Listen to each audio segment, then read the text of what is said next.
Industries से लेकर के ऑफिसेज तक,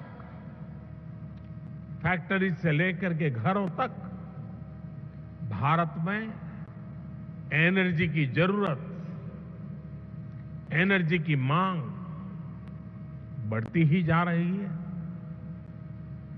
भारत में जिस तेजी से विकास हो रहा है, उसे देखते हुए ये माना जा रहा है कि आने वाले वर्षों में भारत में अनेक नए शहर बनने वाले हैं।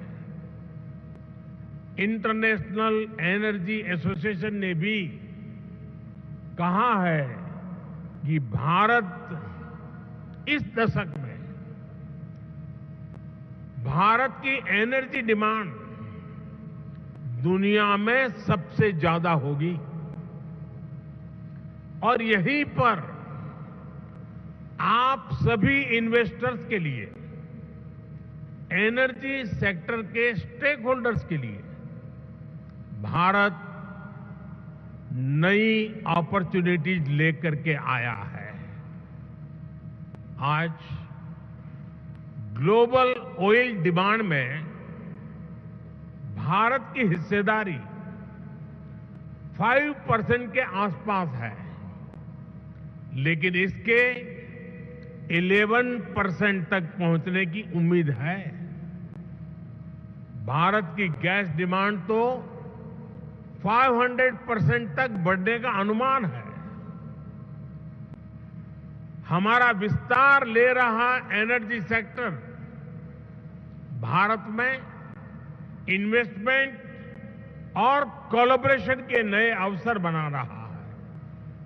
फ्रेंड्स, एनर्जी सेक्टर को लेकर भारत की स्ट्रेटेजी के 4 मेजर वर्टिकल्स हैं। पहला,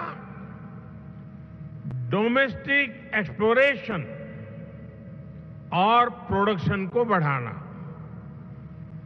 दूसरा, सप्लाईज को डाइवर्सिफिकेशन। तीसरा, बायोफ्यूल्स, इथेनॉल, कंप्रेस्ड बायोगैस और सोलार जैसे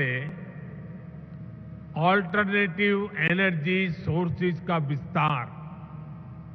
और चौथा, इलेक्ट्रिक व्हीकल और हाइड्रोजन के जरिए डीकार्बनाइजेशन। इन चारों ही दिशाओं में भारत तेजी से काम कर रहा है। मैं आपके बीच इसके कुछ एस्पेक्ट पर और विस्तार से बात करना चाहूंगा।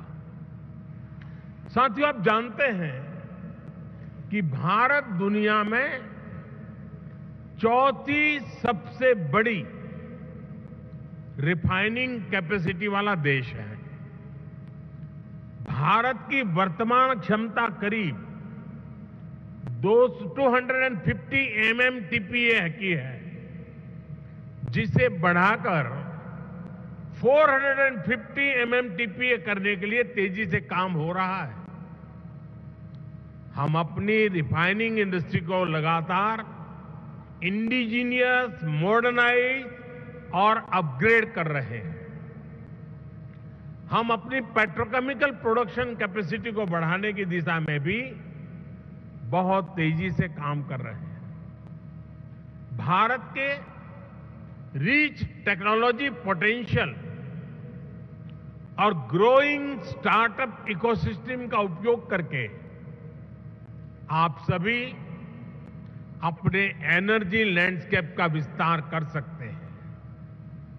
साथियों, हम 2030 तक अपने एनर्जी मिक्स में नेचुरल गैस कंजम्पशन को बढ़ाने के लिए भी मिशन मोड पर काम कर रहे हैं।